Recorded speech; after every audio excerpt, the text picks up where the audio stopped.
ദുബായിലും ഷാർജയിലും ഇറാന്റെ ആക്രമണം. ദുബായ് തീരത്ത് കുവൈറ്റിന്റെ എണ്ണ ടാങ്കറിന് നേരെ ആക്രമണമുണ്ടായി. ദുബായ് അൽബദയിൽ ഡ്രോൺ അവശിഷ്ടം വീണ കെട്ടിടത്തിന് തീപിടിച്ചു.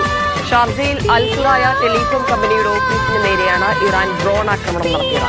തീർച്ചയായും വലിയ ആശങ്കയുണ്ടാക്കുന്നതാണ് ഇപ്പോഴത്തെ ആക്രമണം എന്ന് പറയുന്നത്. ദുബായിലും ഷാർജയിലുമാണ്. ദുബായിലെ ആക്രമണം ആശങ്കപ്പെടുത്താനുള്ള കാരണം പടുകൂറ്റ ലോകത്തിലെ തന്നെ ഏറ്റവും വലിയ എണ്ണ ടാങ്കറുകളിൽ എണ്ണ കപ്പലുകളിൽ ഒന്നിനാണ് തീപിടിച്ചിട്ടുള്ളത്. ഈ ആക്രമണത്തിൽ ഇറാൻ ശക്തമായിട്ടുള്ള ആക്രമണം കുവൈറ്റ് തീരത്ത് ദുബായ് തീരത്ത് നങ്കൂരമിട്ടിരുന്ന കുവൈറ്റിന്റെ എണ്ണക്കപ്പൽ അൽ സലമി എന്ന് പറയുന്ന എണ്ണക്കപ്പലിന് നേരെയാണ് ആക്രമണം നടത്തുന്നത്.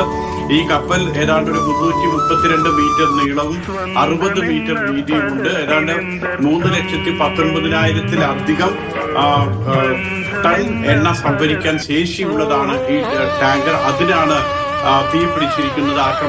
ആക്രമണ സമയത്ത് 24 ജീവനക്കാർ ടാങ്കറുകൾ ഉണ്ടായിരുന്നു.